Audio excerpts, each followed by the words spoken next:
Welcome to a brand new episode of the Bold Take Podcast. I'm Austin Hill. With me, as always, is Austin Waiter.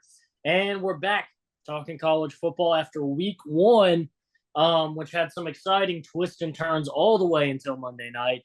And look, that's the kind of college football week you really like. Look, you have games from Thursday all the way until Monday, and every single day there was at least one new wrinkle to a college football season that just gets more and more exciting as, we look ahead to this 12-team playoff and who's making themselves, a team to keep an eye on and who is maybe eliminating themselves 2 weeks into the season. Yeah, I mean, it was, as a very biased opinion when I say this, it was a great week one. I had a lot of fun. I would have liked it a lot more if my bet of the week would have hit, but you win some and you lose some there. So, but I mean, you said it. There were some great games Thursday, Friday, Saturday, Sunday, and Monday. I mean, you name it, it was every single day. And it was just a great lead in. You had all that last week. Now you have NFL on Thursday, Friday, college football Saturday, and then NFL Sunday and Monday. So it really was a great setup.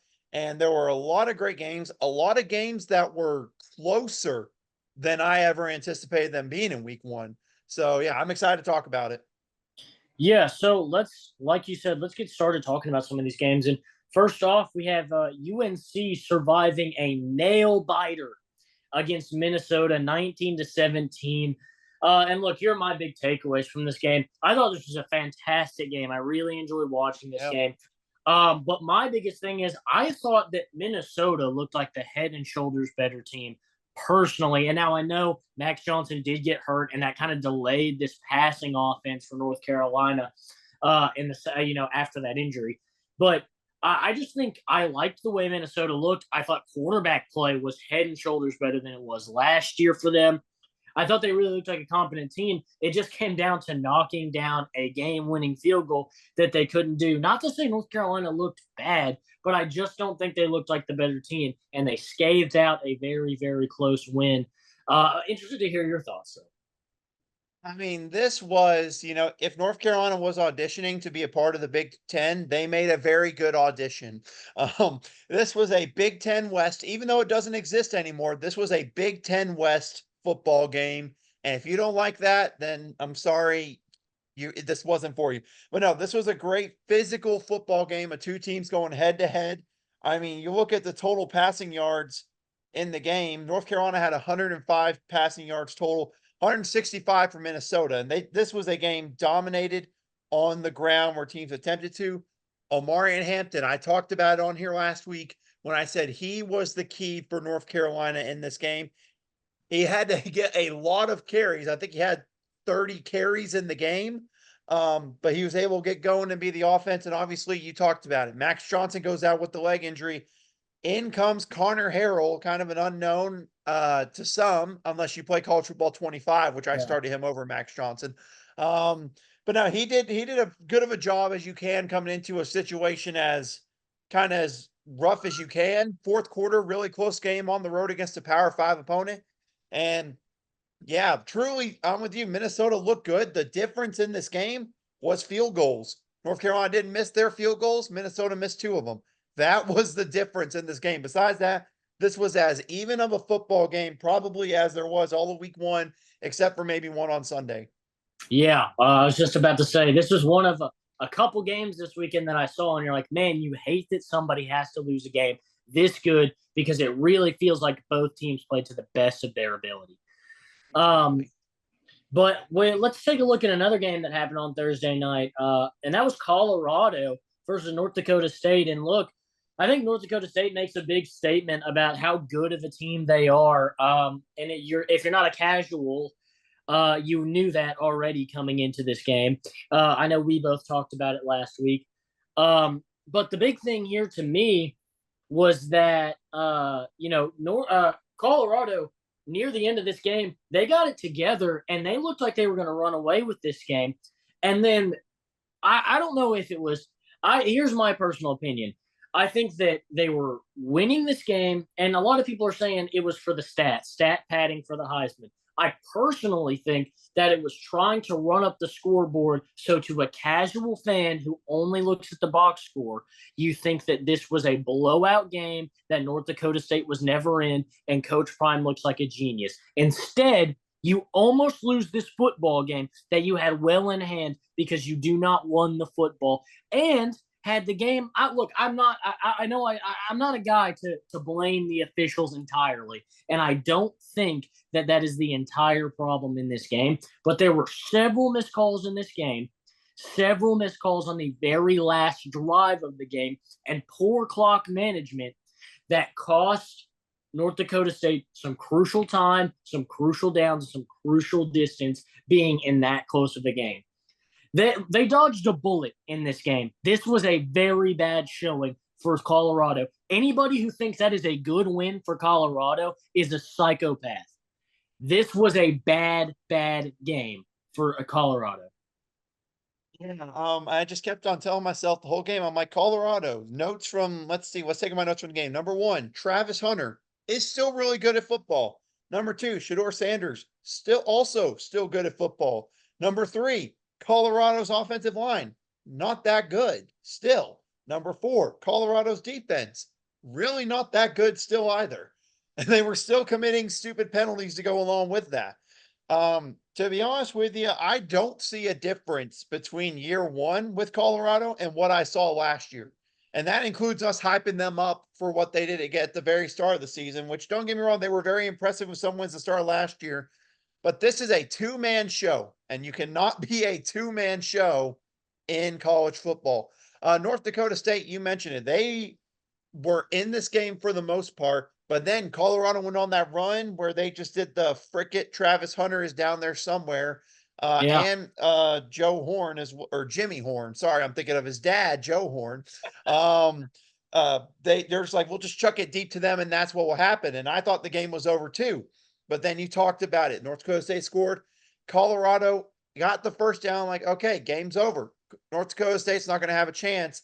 And they're throwing the ball deep. I would like to think, just for the fun of it, that they were trying to cover the spread, just for the fun of it. I'm kind of with you and them thinking, they're like, yo, this is FCS. We can just freaking air it out against them. Ain't a dang thing they can do about it. Little do they know clock management and what that did. And you're absolutely right. That last drive, North Dakota State, number one, you're absolutely right. A lot of time went off the clock whenever the ref was taking 30 years to spot a football. Number two, there was a missed targeting call on that drive. Would have stopped the clock, would have gotten a play rejected for targeting, would have moved them up 15 more yards. So, yeah, Colorado escaped by the skin of their teeth. They won. Give them that. But it was not a pretty win. And, listen, it's a big step up this next week. You're traveling to Nebraska, which will probably be the biggest game at Nebraska since, oh, shoot, I can't even think of it, since maybe Taylor Martinez was there, maybe. So it's going to be a big step up this next week, but they survived barely. Yeah. Then we look at the Arkansas Razorbacks, and look, this was a really good offensive game for the Razorbacks. Look, there's nothing to dog here in the Razorbacks. They came out and they played well. And look, it looks like some of these guys have a grasp of this offense, at least for playing against a team like UAPB. But it's going to be a big test next week. You go to Stillwater, you play against Oklahoma State. And look, I'm just going to put this out here now. I'm seeing some people saying, oh, Oklahoma State might be an easier game than we anticipated, because look at how closely they played South Dakota State. They won by 24 against the FCS national champion. What are you talking about? Back to back reigning national champs. They were on a 29-game winning streak until that game. I really, look, I hate to be that guy. I just don't know what you're talking about, quite frankly. Look, it wasn't a big run-up blowout, but this team managed the clock. Ollie Gordon had a fantastic game, and they won, and they didn't almost blow it at the end. I think that, look, you're going into Stillwater. I think that they're going to be tested. But if this offense can play like it did here, certainly there's an opportunity and a chance. We'll talk a little bit more about that game later. But, yeah, I think the Arkansas Razorbacks looked good. But it will be interesting to see against a much bigger test in Oklahoma State what this team is really capable of. I think this weekend is the real test. I mean, look, I know people want to make a big deal about it, how they went perfect, how they scored a touchdown every single drive. We have to remember, and we try to remember this as best we can. This is UAPB. Historically, and I'm not trying to be mean to UAP or discredit them at all, historically, one of the worst college football teams in division or FCS, whatever division they're officially at. But look, honest review, Talon Green running the football. Yes. I like that very much. I enjoyed They that. need more of that. He looked good on his feet. Yeah, but throwing the football, I have some concerns, a tiny bit. Just honest reviews, and that comes from someone who is a Taylor Green stan. I want to be known I've been a Taylor Green stan since he was at Boise. You people trying to judge me in the comments if you do. But no, he missed some very easy reads in that game against UAPB. And even some of his best throws were under throws that could have very easily, if you're playing another team, that's an interception. So I think what Bobby Petrino needs to focus on is the ground game in this. You know, he talked about a loaded running back room. We saw what Taylor Green was able to do on the ground. If he focuses on run first and then pass second, I think they have a legit chance to compete in Stillwater. Obviously, like you mentioned, South Dakota State was no easy opponent. I mean, they're a really, really good football team. And obviously they competed for most of that game, but Oklahoma State pulled away at the very end. So I think it's going to be a fun matchup. I love that it's on at 11 a.m. on ABC. And this will be the first true test. We'll see what this Bobby Petrino offense is like against the Power 5 opponent. Power 4, sorry, my bad. Yeah. Then we have TCU and Stanford in a 34-27 matchup. This was a classic Big 12 ACC clash. And so I really thought this was a fun game. And I thought both teams actually looked really not like super duper great, but I thought they looked pretty sharp comparatively. I was really impressed with Stanford. If I had to have picked a team, I probably would have picked TCU. But I think Stanford looked really sharp. Obviously, they kept it close. I was really impressed with Stanford's performance in this one. I was as well. TCU, they looked good, but at the same time, they committed so many bad penalties. It was ridiculous how many bad penalties they committed in this football game.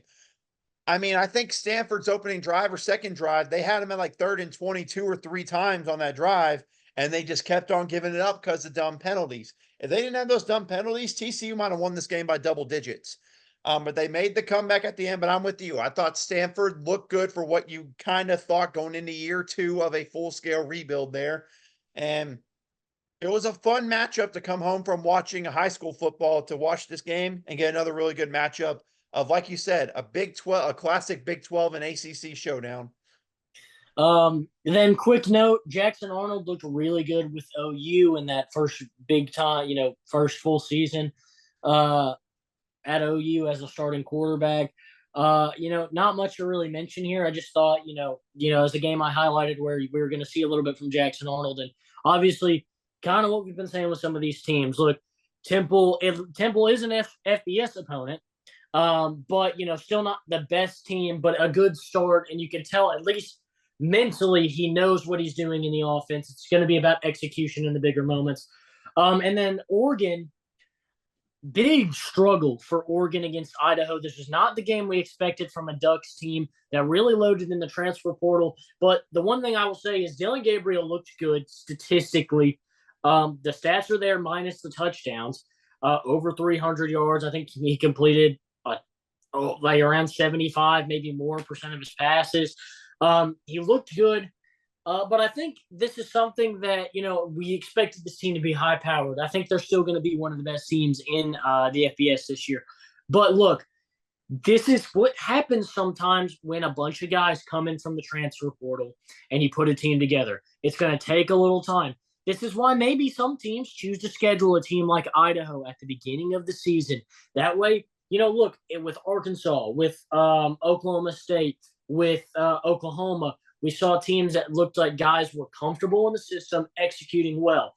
And while I don't think guys were uncomfortable, they didn't execute at the highest percentage, but they did enough to get the job done. And so now they have some film to look at in practice and figure out where they need to improve as they go into a bigger matchup next week. Yeah. Touching real quickly on Jackson Arnold before going to this, like you mentioned, he looked good for what we expected against Temple. I mean, was he insanely good? No, but he did, like you mentioned, what he was supposed to do with that offense and do against that Temple defense. So, yeah, that's a good start for him. Like you mentioned, if you didn't pay any attention to this Oregon Idaho game and you went strictly off the statistics, off the stats, off the CBS Sports app or ESPN or whatever, you would have thought Oregon would have won this game by 20 plus.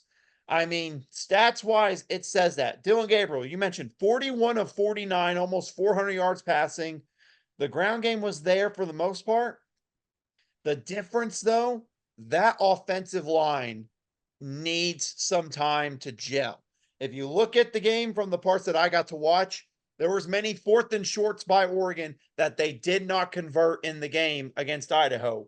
And that's something they should be able to dominate against an Idaho team. Now, no disrespect to Idaho, very good, but you're absolutely right when you pointed out there's just sometimes there's new pieces. There was a lot of new pieces on that secondary, and you notice the big touchdown for Idaho where it was like 30 handoffs in one play.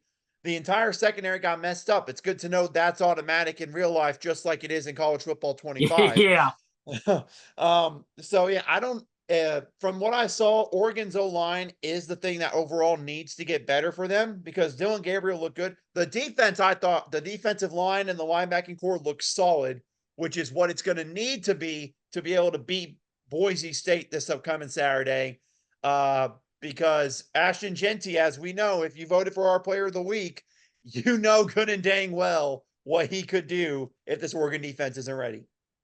Yeah, absolutely. Then let's cut it over to Michigan versus Fresno State. And look, Michigan ends up on the final score 30-10. This looks like kind of a blowout. But one, Fresno State covered, which I Yep. promised. Shout out. Shout out this And man, I 2-0 on the year. 2-0 on the year. I did not to brag, but 2-0. So with Michigan and Fresno State in this game, look, I don't know if I said for sure, but I know that I was thinking. I know that I thought it. I thought Fresno State could win this game. And look, the final score doesn't show up, but this was a close game. What the real difference in this game, and what I was really impressed with, was at the end of this game, the Michigan defense came alive, and that started with a huge drive by Fresno State, looking to cut this deficit, about to score a touchdown, major pick six in the fourth quarter. Phenomenal defense for Michigan. Look, that's what got this team to the national championship last year. Look, you ran the ball well and you played great defense. J.J. McCarthy really struggled up until the Big Ten championship throwing the football, or, they just didn't throw the football. Under 100 yards in all those games leading up to the Big Ten championship passing. And it really did lean on the run game and the defense. And so I was really impressed to see this defense step up at the end of the game and say, no, we're the same Michigan we were last year. We're better than this. It'll be interesting to see how this team kind of lasts in the Big Ten. Will they be able to, kind of find their footing from this game? Or will they be, back to some of the Michigan from the earlier parts of this game? But I was really impressed with the way they closed out this game because Fresno State was keeping it close, maybe kind of keeping confidence down for Michigan. And they were on a huge drive there at the end of the game where they threw a pick six. Really impressed with the Wolverines defense. Defense was the tell. Well, first of all, the quarterback that we both predicted to start this game, Alex Orji, did not start the game. That was a bit of a surprise before it even started. You got Davis Warren, who, once you learn his story, you can root for him. He's easy to root for. Beat leukemia, was a walk-on in his career to start at Michigan, and now he's a starter. But look, he played, I thought, from what we expected from Michigan's QB play, solid. The thing that worried me the most from this game, Michigan's O-line against that Fresno State D-line was a big problem to me in that game. That Michigan O-line, which when Harbaugh was there, he harped on that O-line, and we're running the football. We're going to run it really tough, and that's not what happened here. it was really a struggle for most of the game on offense. And you mentioned it. It was 23-10. Fresno State's about to go in and score and make this a one possession game with like 5 or 6 minutes left. And then bang, that pick six by Will Johnson, I think 86 yards, I think something like that. And that really sparked the defense the rest of the way. So the defense did what we thought it was going to do, but this offensive line not dominating on the ground against Fresno State was a bit of a shocker to me. So that could be a problem, I think, with a certain top 3 team now coming into Michigan this weekend. Yeah, that'll be an interesting matchup for sure. Then we've got Miami. I thought they really looked sharp in the swamp. Look, it was kind of a little bit of a slow start, but once this team got going, they were really hard to stop. And this is one of the more impressive wins from the week because really the big thing you look at is, look, they kind of at the beginning had some of the same issues that Oregon was having. A lot of new transfers, all trying to actually for real play together in the middle of a football game. The difference is once they clicked and they ran away with this game in hostile territory. Yeah, I mean, this is the probably one of 2 games. We'll actually probably talk about that one in a bit. This is one of the games I looked at and I'm like, the talent difference between Florida and Miami in this game was ridiculous. Like you could tell from the first 2 drives of the game that Miami had to come. First of all, Cam Ward, Heisman hype, believe it, believe in the Heisman hype. But no, Miami offensive line dominated. Cam Ward was really good. They ran the football pretty well. They threw the football well, but their defensive line straight up kicked Florida's butt in this game. They destroyed them. They knocked Graham Mertz out of the game. I mean, this was never, even whenever it was, they cut it to a 7-point game before halftime. This was not a contest in my book. From like the first 5 minutes of the game, it was clear how much better Miami was than Florida. And that comes from someone who picked Florida to win this game, but I had Miami winning the ACC. So, I mean, Miami, listen, based on everything we've seen from the ACC so far, it is yours. All you got to do is not screw up. You could even lose a game and possibly screw up in that game, and you're still going to make the ACC championship. You're still going to make it probably to the college football playoff if you win that ACC title game. But man, they just look flat out dominant. And what can I say, Austin? The U is back. I think it's safe to say, based on that game, based on the talent level in that game, the U might be back. The U might be back indeed. Speaking of ACC teams, Vanderbilt outlast Virginia Tech 34-27 in overtime. This was one of the biggest stunners of the weekend. Look, Virginia Tech is quite frankly a team that a lot of people have predicted to be a good team in the ACC this year. Look, they returned a lot of talent. They had a lot of hype coming into this game, and Vanderbilt said, we don't want to hear a single thing about it. They showed off their transfer quarterback, Diego Pavia. Look, this guy looked really good throwing the ball, but even more impressive running the ball. If they can have this great option offense, they can really be something special out there. This is a team that I picked to be dead last in the SEC, and they've come out and played phenomenally well. I'm really impressed with Vanderbilt's performance in this game, and I think they put a lot of people on notice. Yep, I'm gonna say welcome to the dawn of Diego. I mean, the legend was born this game for you. For people who did not know about it, he was at New Mexico State for the run that Jerry Kill had there, who is now on the offensive staff at Vanderbilt. So he came over with them, and it worked out great. Throwing the ball, he was solid whenever he threw the ball. But you mentioned it, his ability to run the football and run that option game was incredible. My question, though, in this game with Virginia Tech, they just started so flat. I mean, you mentioned they got down 17-0 really, really quick in this game. They got down so far behind that they were playing catch up the whole time where they could never actually run their offense the right way. So I still think Virginia Tech is a very talented football team that could win a lot of games this year. They just got to work on getting off to a better start because once you're down 17-0, you have a game plan in front of you. Throw that game plan out the window. You got to do stuff on the fly to get back in this football game. But No, I'm happy for Vanderbilt. I'm happy. I've always been a dandy Vandy rooter. I root for them. And listen, they have two other games, Alcorn State and Georgia State. They could enter SEC play 3-0. Maybe Austin, is this the year they get back to a bowl game? Is this the year? I mean, if they can win those next two games, they're halfway there, and it's just maybe looking out in a couple games down the And stretch. South Carolina, based on what we saw from them this weekend, that could be an SEC win right there. Yeah. Then you've got Penn State came in to Charleston, and they looked really, really good. They got over the hostile environment. They got a good job, got down and executed. And this is an impressive Power Four win. Look, West Virginia wasn't expected to be one of the top teams in the Big 12, but they had a surprising run last year where they were really in that Big 12 title game conversation till the very end. Like we kind of talked about, there were 3 or 4 teams in those last 2 weeks that had a chance and had a path to the Big 10 or Big 12 championship. And even the week before, I think there were 6 or 7 teams that still had a path. So they were an impressive team last year. We're not necessarily expected to do anything this year, but still a big win in a hostile environment for Penn State. And so look, this is a good start for Penn State, but it's all about week to week. This team always seems to find a way to get in their own way, whether it's the big game, whether it's the small game they're supposed to win. So it's just a matter of being consistent. Yeah. And we talk about it. Me and you are big Penn State and James Franklin supporters on this show. But holy cow, Austin, Penn State threw the football down the field with success in this game. If they do that all year, they can win a national championship. I don't care what anyone says on here.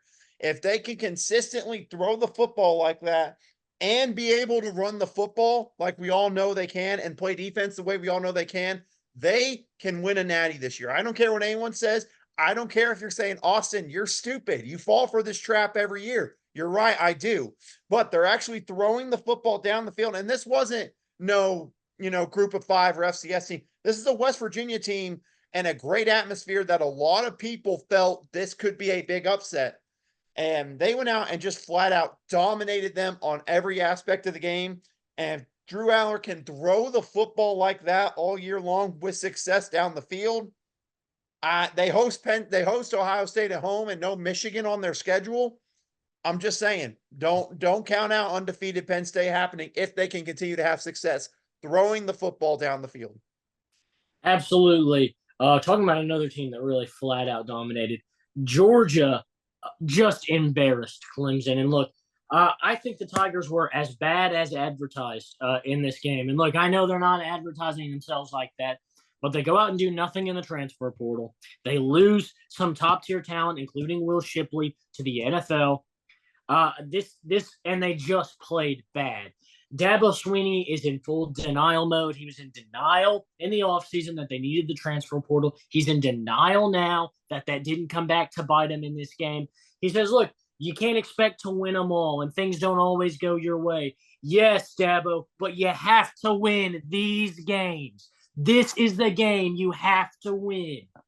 If you can't beat Georgia, you can't compete for a national championship. Because guess who's going to be in the 12-team playoff this year? The Georgia Bulldogs. And if you can't beat them, you cannot win a national championship.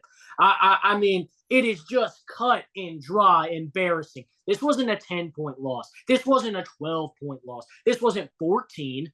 This wasn't 20. This was 31 points. This is embarrassing for a Clemson program that has been so competitive for so long.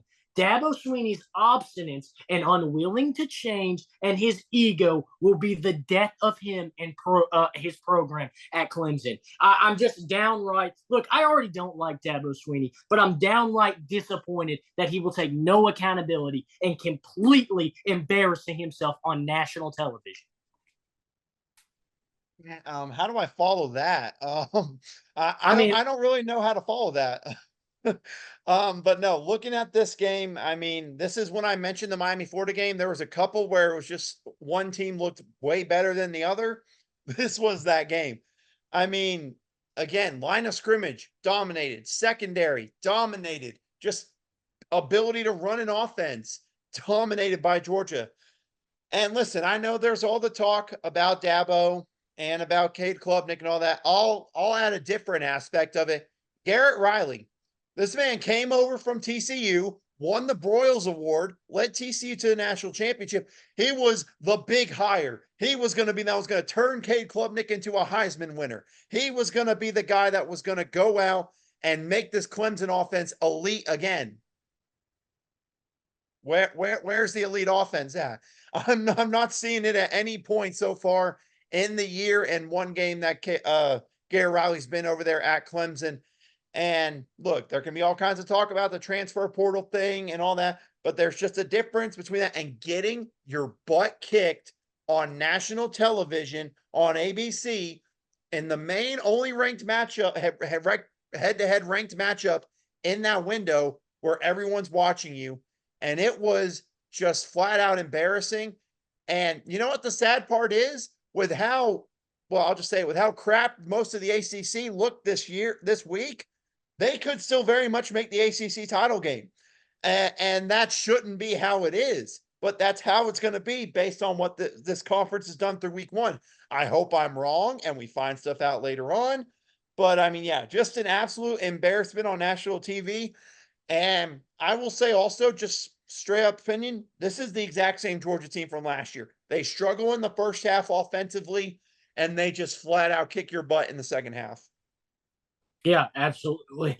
And look, when you look at the ACC right now, I know you talk about them still having a chance to be in it, but Georgia Tech, Boston College, and Miami all look better in the ACC right now.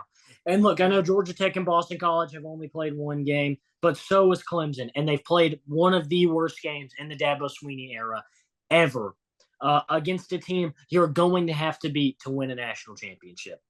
But let's go to something that makes me a little more happy. Something that made me angry. Now we're going to go to something that makes me really happy. Notre Dame storms into College Station, and they get the job done. And look, the offense looked slow in the first half, but both defenses played phenomenal in this game, which was definitely the expectation for these two teams. But what the key difference I think that happened in the second half was, look, Riley Leonard kind of started to realize, look, I'm not having the success I'm used to having throwing the football. Let me use my legs and make some big plays. He got the attention on himself. He started making big throws there in the fourth quarter. And look, now with all that attention on the option, he could pull it at any minute. Price and Jeremiah Love both broke off massive runs, one of those being the game-winning touchdown run from Jeremiah Love to seal the deal. I was really impressed with the way this Notre Dame defense, the way they played the entire game. They were phenomenal, and they just did not bend or break. They stayed strong. But even more importantly, the way Riley Leonard was able to kind of step up and realize he didn't need to do it all with his arms and still lead this team to a victory. Certainly, we'll hope to see in the next couple of weeks Riley Leonard have a little more success throwing the ball, put up some bigger stat lines there. But I think this was a really good win for Notre Dame in College Station at Kyle Field, one of the toughest places to play in college football, against a very, very exciting Texas A&M team. And what will they say now? Notre Dame can't win the big games on the road. They can't do it. And now they have. This is a different looking team that Marcus Freeman's got. And if they can keep winning, look, they're going to be favored in every game the rest of the season. Really, Florida State could still maybe be a toss-up because, look, I'm going to say this. Florida State hasn't looked good, but they've got so many talented guys that they grabbed in the portal that they brought in and developed on this team. You can't walk into that game expecting to just run through Florida State. At any moment, I think that team could snap together. And USC, at the end of the season, that's going to be a big, big test for the Irish. But I like the way they look. I think outside of that, they should win all of these other games. Yeah, I mean, that was my whole saying to you after this game was I was like, I'm going to be honest with you. I don't know how Notre Dame loses another game the rest of the year, but that was before, obviously, what happened Sunday night. USC is going to be a battle at the end of the year. I can't wait for it. Georgia Tech, people forget. Y'all play them as well on a neutral side. I think that one's going to be played in Atlanta, I think that's going to be played in where the Falcons play. Georgia Tech is a physical football team, similar to y'all. So I think that could be the next one. And then obviously Louisville, the revenge factor there from what happened last year. Those are the three I look at and say, maybe. Really, Georgia Tech and Louisville are the maybe. USC, that will be a tough one. But yeah, no, the difference to me, well, coming into the game and my reason for picking A&M was I didn't know what to expect from a young, inexperienced Notre Dame offensive line in this game. And I was impressed with the O-line play, especially in that second half. They wore down that Texas A&M defensive line, and an A&M defense that looked good for most of that football game. And I give them a ton of credit because I picked them so I don't know what to expect. If they perform like that against a Mike Elko-led defense, which let's remember, this is not a Jimbo Fisher coach team. Mike Elko got that defense playing elite, and the offense, look, he's never been an offensive guy. They just got to get the right system going in there before they eventually figure it out. But Notre Dame, like you mentioned, there is not a lot left on their schedule that really goes out. And they just pulled off an SEC road win against a top 20 team. So, I mean, it's hard to not look at this and be impressed by Notre Dame. Even for all you big Notre Dame haters out there, it's hard not to look at this and say, dang, they looked pretty good. And, you know, they look like we're going to end up seeing them play a couple of football games in that college football playoff. Yeah, I agree. I think right now they look really, really good. And then last couple games here to close it out. USC and LSU. This was a great game. Look, USC comes away 27-20. This is another one of those games, kind of like that UNC Minnesota game, where I thought, man, neither team really deserves to lose this game. Look, both quarterbacks came into this game, and look, we talked about it, needing to prove themselves. The last two Heisman winners were sitting in front of these guys these last couple of years, and now they're both gone. Can these guys make a name for themselves? I think they absolutely did. And what was even more impressive, both of these teams made great efforts to improve their defenses for this season, and absolutely they both did. This was a fun, phenomenal game and a great Sunday night game with all the eyes on you.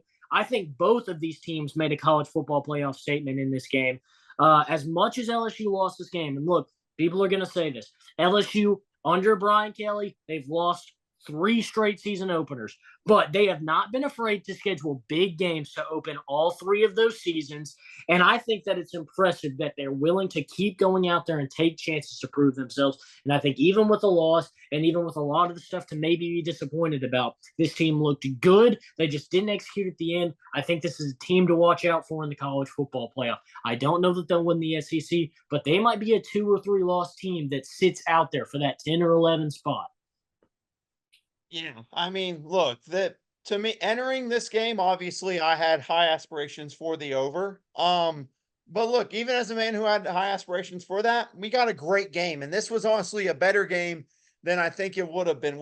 But also I saw a tweet before I get into this. Could you imagine if we got a USC LSU matchup last year?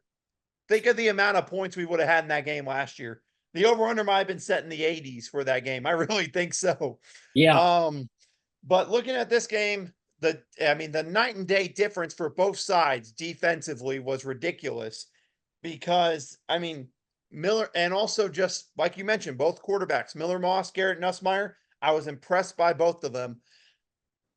End of the game with LSU, obviously some questionable clock management. I know people are frustrated with it, but you're absolutely right whenever I say it. There is a reason I put this team in the playoff at the start of the season, because I felt like this is still a really talented team, and they played another really talented team that if they keep on living up to their hype, they will be in the playoff as well. So I thought this was a fantastic game. Like you said, it just sucked that somebody had to lose it, but it ended up being LSU in the game.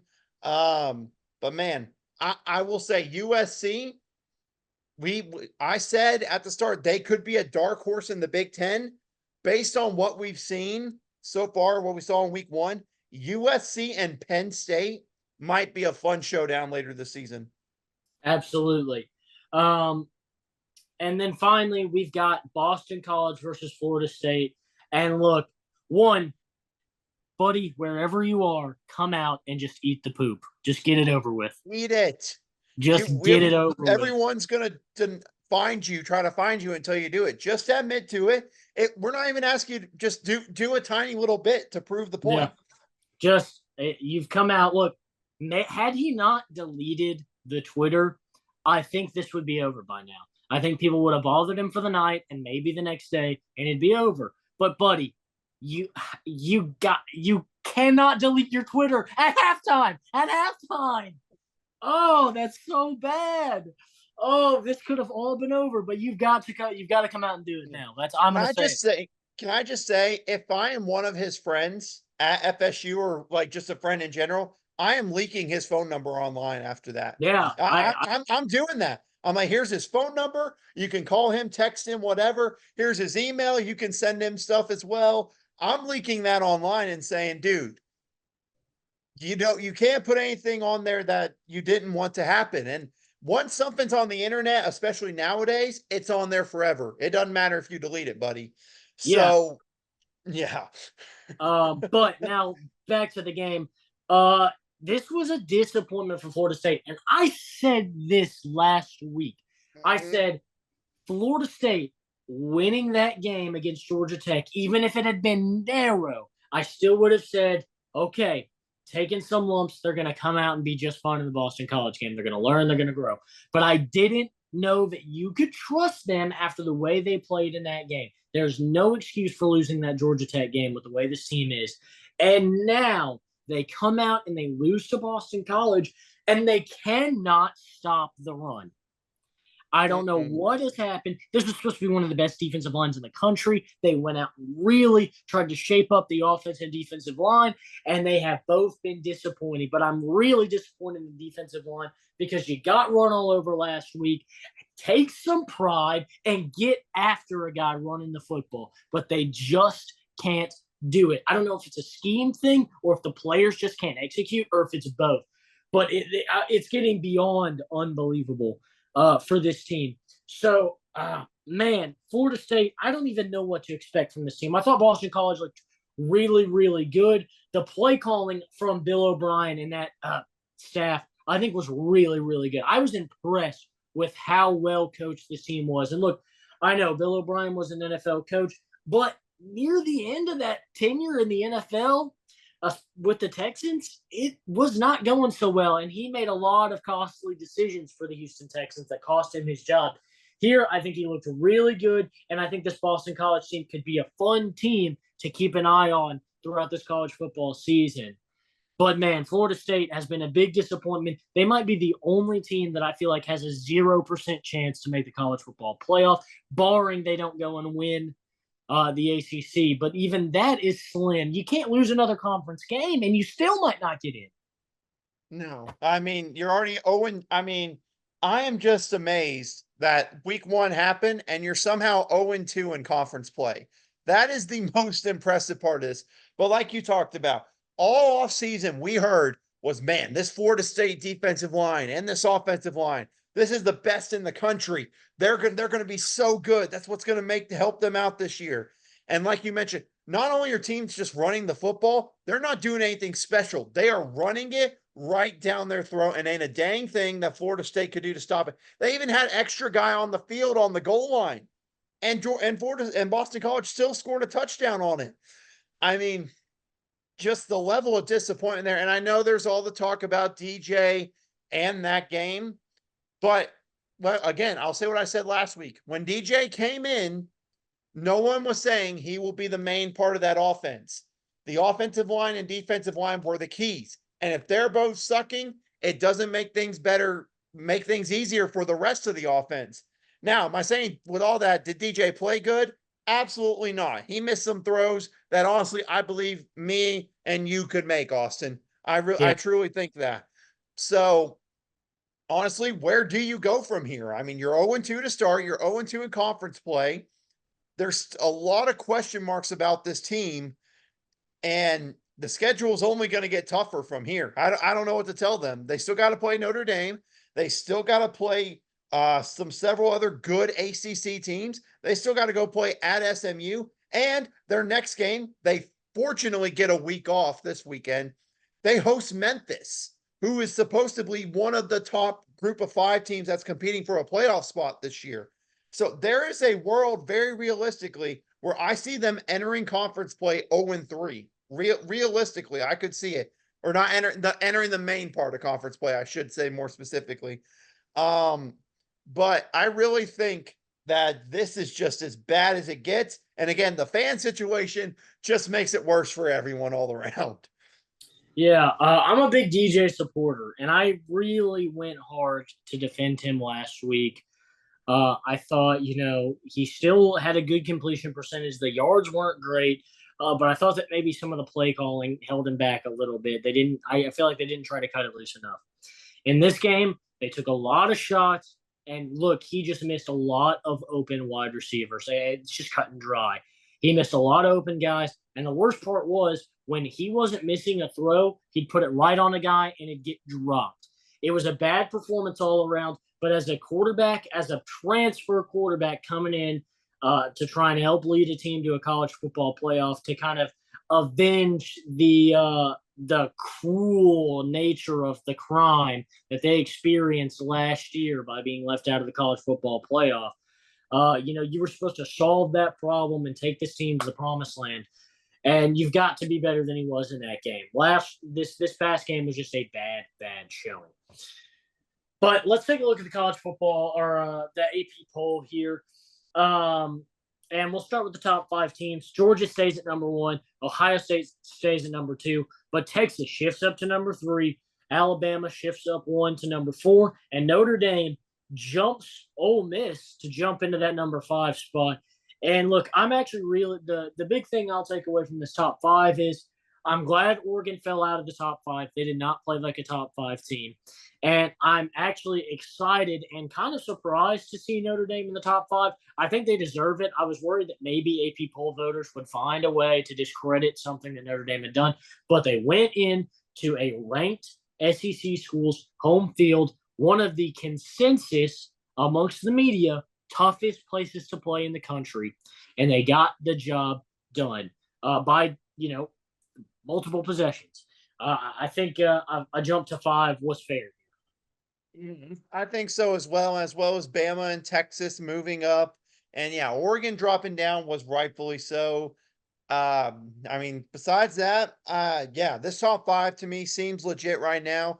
And look, obviously, this will get solved really quickly. Georgia and Bama play very early in the year. Texas is playing a top 10 team this weekend.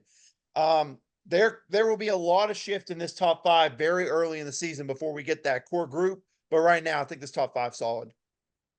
Then at number 6, we've got Ole Miss moving down 4 spots to number 7 is Oregon. Then at number 8, we've got Penn State staying put. Missouri jumps into that top 10 at number 9. And then Michigan actually drops down a spot into number 10. And my thing here is, I see why Michigan moved down. They didn't play exactly to the standard that you expected from Michigan against Fresno State. But maybe it's just because I expected this to be a closer game against Fresno State. I felt like maybe if you left them at 9 and moved Missouri up to 10, that would be good enough. But clearly, the AP voters like what they saw out of Missouri, and they didn't so much like what they saw out of Michigan. No, they didn't. And, listen, Missouri, you beat Murray State 51-0. Congratulations. That's not 70 points like someone else. But no, Yeah. I'm with you. I think Michigan, I would have been fine with them staying at 9, just because, like you said, there was I hear people say they struggle. We got to remember what Fresno State is, a team that's consistently at the top of the Mountain West. And they're not a slouch of a team. They went on the road and beat a Big Ten team last year. People need to remember that. So, I would have been fine with Michigan staying at 9, but the one drop back isn't that severe. Yeah, it's still a top 10 team. Then at 11, Utah moves up a spot. Miami moves up 7 spots to 12. USC moves up 10 spots to 13. Tennessee up 1-14, and Oklahoma up 1-15. And now this is where you're going to start seeing a lot of people shifting up because of Florida State dropping entirely out of the rankings.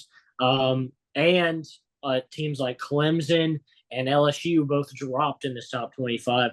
But I like the credit that Miami's getting for getting that big win against Florida in the Swamp because, look, Florida's not necessarily one of the top teams in the country, but again, in similar fashion to, playing on the road in a very tough SEC environment, getting the job done, and not getting in your own way, which Mario Cristobal is known to do at the end of the game.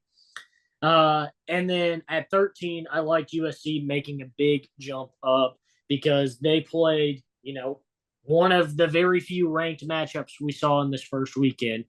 So for them to come out and get a big win against LSU, they absolutely deserve to jump into that top 15. Yeah, definitely. I also obviously 14 and 15, Tennessee and Oklahoma as well. I was impressed, even though they played, I think it was Chattanooga. Nico, I'm not going to attempt the last. When they get into the top 10, I will try the last name. That's not disrespect to him. I'm trying to give myself some time here to learn the name.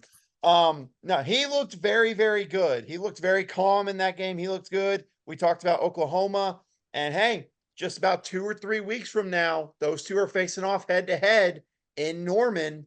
So that's going to be a fun matchup there. But Miami and USC moving up, I think this is exactly what we kind of expected them not to move into the top 10, but to move up respectfully in the rankings. And I think these are a good spot for them. And yeah, I think I'm really good with that. And as well as Utah moving up one spot with Cam Rising, finally playing college football again. He looked good. Then we've got Oklahoma State up 1-16, Kansas State up 1-17. LSU drops 5 all the way down to 18. Kansas up 3 spots to 19, and Arizona up 1 spot to 20. I like LSU staying in the top 20. They lost a game in a tough game to USC, but they played good. They showed flashes. I like them staying in the top 20. I do as well. I also like Arizona moving up a little bit. That offense, can I just say I said something and I want to run it by you. You remember we had USC last year where we said USC would score 60 points and they'd probably give up 40 or 50.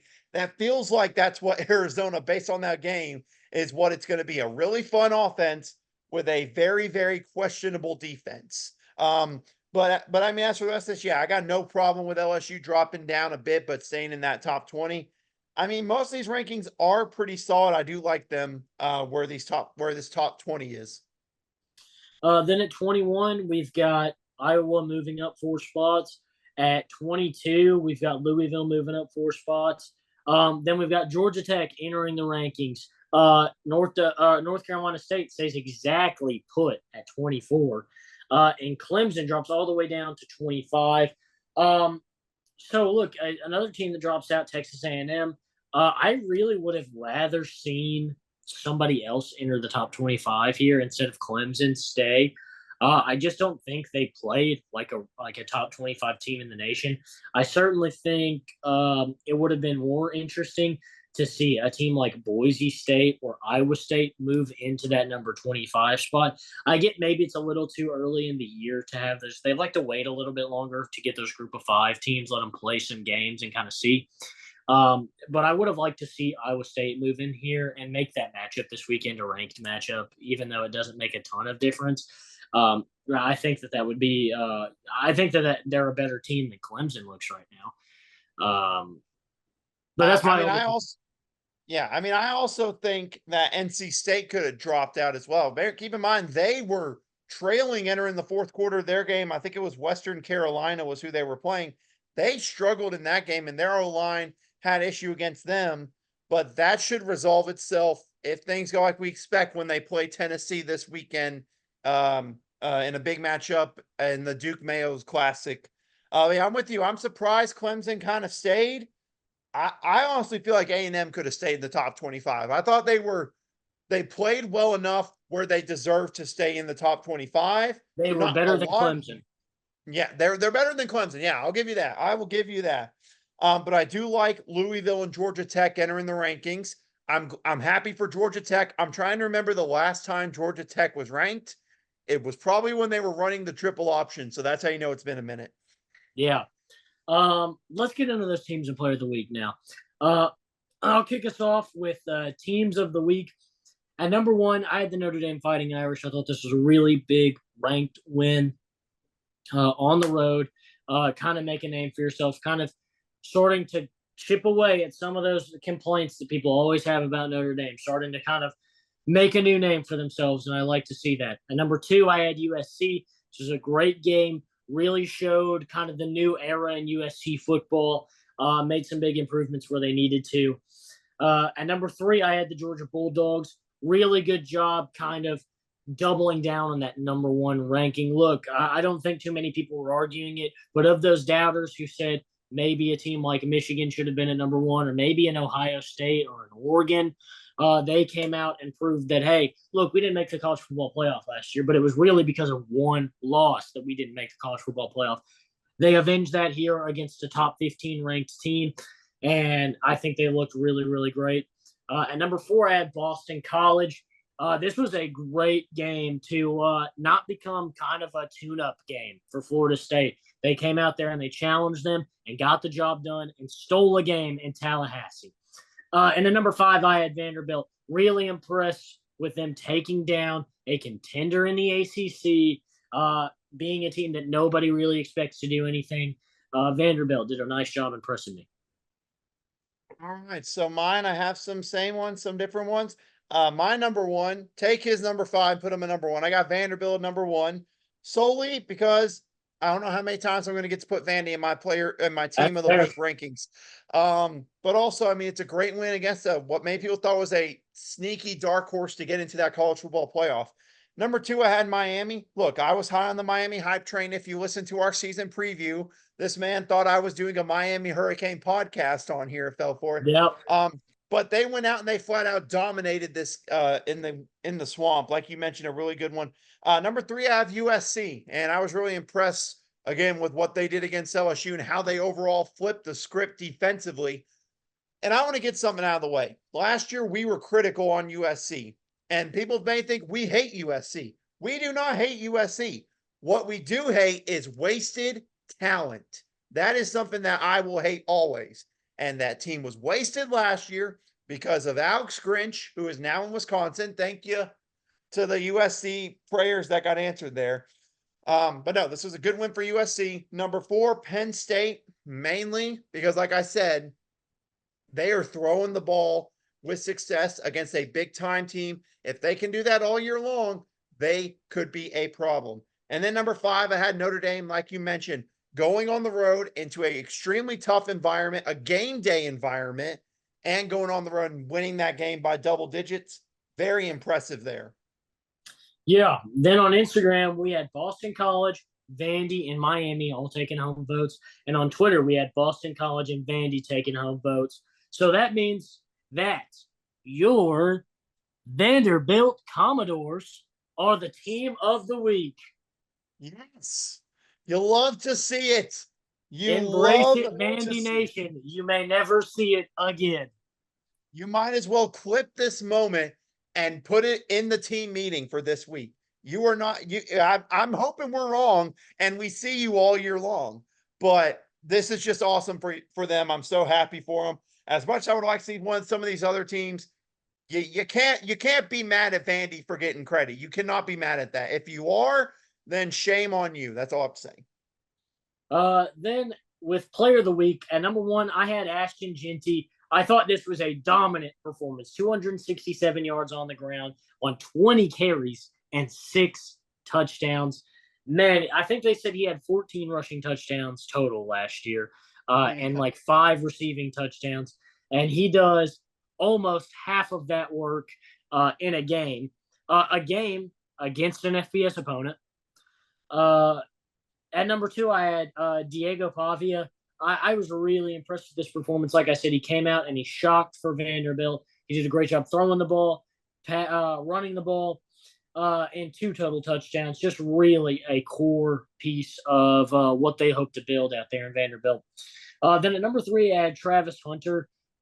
I was just really impressed with his output. 132 receiving yards, 3 touchdowns. He only missed 2 total snaps in the entire game. I think that kind of performance deserves some credit. And number 4, I had Nick Singleton, the running back from Penn State, 114 yards and 1 touchdown. This is the kind of rushing performance we expect from Penn State. And with them able to throw the ball, this is going to be a dangerous team in the Big Ten. And at number 5, I had Miller Moss at USC, 378 yards, only the 1 passing touchdown, but he looked so good leading the offense. I had to give him a nod here. For mine, some differences, but number 1, there ain't no difference there. Ashton Jeanty, if he was not playing in this game, Boise State gets blown out by Georgia Southern. If he is not playing in this game, it is a blow in Georgia Southern's favor. He put the entire team on his back. Call him Greg Jennings. Number 2, I'm going to attempt this name, and I don't know how it's going to go. Tataro McMillan. That's the closest I'm going to get there. It probably is completely wrong, and I will regret it later, but I will not regret putting him on this list because similar to Ashton Jeanty, he put Arizona on his back. He was incredible. He broke the record for most receiving yards in a game, I think in Big 12 history, or one of the top ones. And that was their first game in the Big 12. So I was really impressed with him. Number 3, Cam Ward. Look, bias here. I have him win the Heisman, and then he went out and had a performance like that.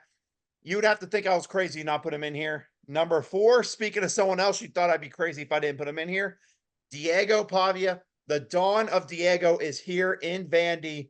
I loved what he did throwing and running the football and just the energy he brought to that Vanderbilt team. And number 5, I told this man on Thursday night when they won, he was going to be in my top 5. I didn't care what else happened this weekend. Number 5, General Booty from ULM. I don't care what anyone says. The man was the best third-string quarterback in college football for 2 or 3 years. Now he's at ULM, and what can I say, Austin? The booty looked good on Thursday night. That's all I can say. He did indeed. On Instagram, Cam Ward and Travis Hunter hauled in extra votes. But on Twitter, it was all Ashton Jeanty. And that leaves us to our overall winner for the week, General Booty. No, I'm just kidding. It was Ashton Jeanty, obviously. This guy had an unbelievable performance. A guy that I picked to be the Bull Take Podcast Player of the Year, and he gets started on the right foot. Yeah. Would have loved some General Booty vibes in there, but you take what you can get. But no, he deserved it. He was the best player in college football this weekend, and that's just a flat out fact. I don't care what. I know Travis Hunter was really good. I know McMillan was good. He was clearing away the player that carried a team to victory, basically all by himself. Absolutely. Let's take a look at a couple games here. We've got Arkansas versus Oklahoma State. Look, this is going to be, like I said, a test, the real test for Arkansas. We've seen what they can do with the offense. We've seen how comfortable they are. But now in a big game against a much better team, how's this offense going to step up, and how can this defense step up and stop Ollie Gordon? I mean, it's the total thing right there. Like you said, like I mentioned, when we were talking about Arkansas, if they focus on the run game first, I think they could be successful here. But number 2, Ollie Gordon led all running backs in college football last week in broken tackles against South Dakota State. Arkansas needs to wrap up really solid defensively and not let him break off tackles and make some bigger runs. Hitting him the first time and bringing him down, the difference level that makes in the confidence of a defense is what helps them out a ton there. And look, overall, I say all that. It's going to come down to throwing the ball. Alan Bowman, he's a veteran, but he's still question mark, really, a QB. Same with Taylon Green. Passing game, whichever team has the best passing game might be the team that comes out on top in this football game. Absolutely. Then we take a look at Colorado versus Nebraska. And look, this is going to be a game where I think Colorado gets a real test as well. Nebraska looked really impressive in their first game, and obviously they're going to be tested in this game. But Colorado has got to manage the game better. Look, this is not FCS school now. You've got to come out and you've got to play well against Nebraska. The defense has got to step up in this game. If they play defense the way they played against North Dakota State, Dylan Raiola might have the greatest passing performance in the history of college football. It's just that simple. He looked really good in his first start. He's going to play a much better defense, but they have got to lock in and not let this guy get rolling. That's my big thing here. And for Nebraska, look, defense is also going to be important. This was an excellent offensive execution. I think they've got to bring pressure and get on Shedeur Sanders early and make him make mistakes. Because even though that offensive line was bad, the defense for North Dakota State did not make Shedeur Sanders make mistakes. That's what needs to happen if you want to slow down Colorado. You got to force Shedeur Sanders to make some mistakes and cost his team some possessions. I mean, first of all, can I say in all the college football Saturday night on NBCs over the past year or two, this is by far the best game that they're going to have on there. And I think it'll be a fun matchup. I think, like I said, this will probably be the most hyped game that Nebraska has had at home since probably, like I said, it's been a while since they've had a huge home game like this. I expect it to be jam-packed. And like you said, the difference is who's going to step up for Colorado besides that main three guys of Jimmy Horn, Travis Hunter, and Shedeur Sanders. Who else is going to step up in this game? Is it going to be the Colorado offensive line? Will they do good against Nebraska? Is it going to be this Colorado defense trying to slow down Dylan Raiola? I mean, either way, those are the things that's going to come down to. I'm expecting a fantastic environment in this game, though. It's going to be incredible. Then I've got Boise State versus Oregon here. And look, Oregon struggled against Idaho. They're not going to get a break this week. They've got to come out and they've got to stop Ashton Jeanty, and they've got to find a way to finish on offense. I think that's going to be a bigger test for them. And look, Ashton Jeanty is good. If Boise State can throw the ball even just a little with a little bit of success in this game, they might have a chance to stun a top 10 team in the country. Yeah, I'm just offended that number one, this game starts at 9:00, and number two, it's on Peacock. That is just offensive to me entirely. I know it's on a Saturday night on NBC, so it couldn't do Saturday Night Live. I get that, I know. But no, like you mentioned, Ashton Jeanty is going to be the key. But you're absolutely right. If they can get some successful deep passes or just any of the passing game going, they have a very realistic shot. So, but they also need to worry about this defense at Boise State. They struggled against Georgia Southern last week. So if they can have a good turnaround, this absolutely could be a close game that I'm going to try to figure out how to watch with it being on Peacock. That's all I'm going to say. All right, now let's get into those game picks. We've got first, probably the biggest game of the weekend. You knew it was going to be here. Texas versus Michigan. Boy, oh boy, I do not like having to pick this game. But when I look at this matchup, I think, look, Michigan finished the game strong. If they can carry that momentum into the beginning of this game, they stand a chance. But I think if they have another slow start, Texas is going to run away with this game. For that reason, I'm going to give it to Texas. We haven't seen enough of this Michigan team, but this Texas team has a lot of returners, including their starting quarterback in Quinn Ewers. I think they're going to lock in and have a good game. I think this game is probably going to be close. I think this Michigan defense will certainly be there and be hounding and harassing, but I think when it comes down to it, I trust Quinn Ewers to make the big play at the end of the game. I mean, looking at this, honestly, if it was just quarterback, there's already enough concerns there in the difference level. But the fact that Michigan O-line struggled against Fresno State, and they're going against a Texas D-line that brought in a lot of good pieces from the portal that I'm excited to see. I think Texas defensive line is the difference in this game. I do think they go out and they win the game. And honestly, I think they cover the spread. I think this will be a close game in the first half, maybe low scoring, but I do think Texas runs away and wins by double digits in the second half. All righty. Then we've got Iowa State versus Iowa. I have got Iowa State in this game. Look, Iowa's offense looked improved in week one compared to what I thought it was going to look like based on everything coming out of, spring practice. However, I don't know that it's going to be able to compete consistently at the Power 4 level. Iowa State's got an exciting young group. I think they can come out and continue their momentum, get a big win against a ranked opponent, and find themselves in the rankings next weekend. I mean, this will be number one. I know I don't care if they got the over last week. You take the under in this game. This game is not for the high scoring fans of college football. It will be a fun, low scoring grudge match. To me, it's really tough because I really think this will be a very equal matchup. The difference to me, though, is that this is at home in Iowa. I think if this was at Iowa State, I'd probably give it to the Cyclones, but I'm going to give an edge to the Iowa Hawkeyes to win at home.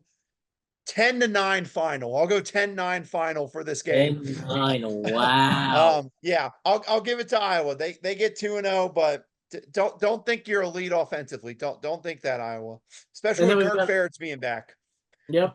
And then we've got a ranked matchup, Tennessee versus NC State.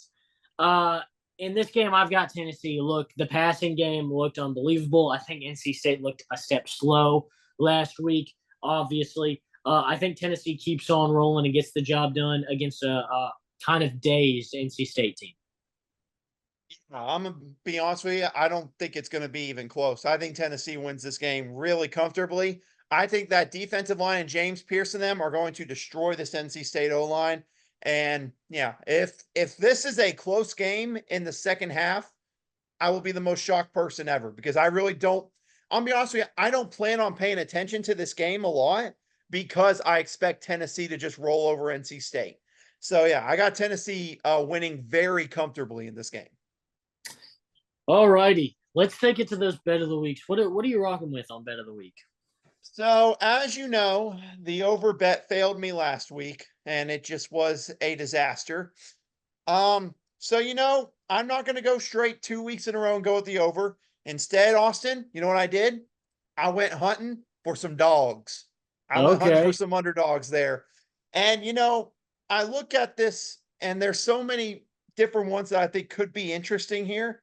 But there's one that just keeps on sticking out to me, and I am absolutely offended by it, especially when this team is in my college football playoff.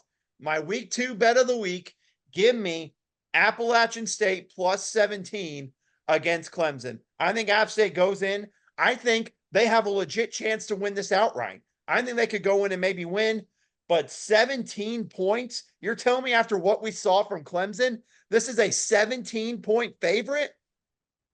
One of the easiest bets I may have ever seen in my life. App State plus 17 easily. Okay. I've gotten a little full of myself this week. I've started out 2-0. So I've brought you 3 bets of the week this week that I'm going to present in hopes to push myself to 5-0 on the season. I see what you're doing here. You're trying to create a safety valve here. I'm running up the score. Is what I'm doing. Call me Coach Prime. I'm going to try and run up the score here. May backfire, though. My first bet of the week, I've got Colorado versus Nebraska over 57.5. I think this game is probably going to be an offensive shootout. I don't see a lot of defense getting played in this one. My second bet of the week, I've got Boise State plus 18. Oregon looked slow last week. Boise State looks like they can run the ball, and if they can run the ball with success, they can control the clock and definitely keep this game within 18 points. And then my final bet of the week, I've got Ole Miss minus 41. That's how confident I am that this team will win. I've got a minus 41. So bet with me if you'd like. I'm undefeated so far. Help me get to 5-0 all of these teams. Now, you know what? No, just for that, I'm going to add my 2 that I was considering for it. I'm adding 2 on mine too. Get me out of here. Number 1, you know what? Screw that no over talk. Give me Texas Tech, Washington State over 66.5. There you go. That is one. Considering Washington State scored 70 last week and Texas Tech scored 52 in their games, I'm expecting a lot of points. Take the over. And number 2, take Tennessee plus, I think 7.5 is what they're at right now. I don't know if it's gotten any bigger. It's up to 10. You know what? Take 10. Take Tennessee. We'll win this game by double digits easily. You're not getting out of this. You're not getting that big of an advantage on me, sir. I know what you're trying to hear. But those are my other 2. Honestly, parlay all 6 picks together just to see if they work out. Yeah, that'd be a night for you. But look, it's an exciting week of action coming up. I'm hoping for even more twists and turns and layers in the season. We've already seen a lot as it is. Yeah. Uh, Don't but look, forget, NFL season preview is going to come out after the Ravens Chiefs game. It'll come out Friday morning. We're going to do our season preview, but we're also going to recap the start of the NFL season, Austin. We're at the point where we got multiple days of each league on here. It's going to be fun. yes, super excited. So, with all that being said, that's Austin Waiter. I'm Austin Hill, and we want to thank you for listening.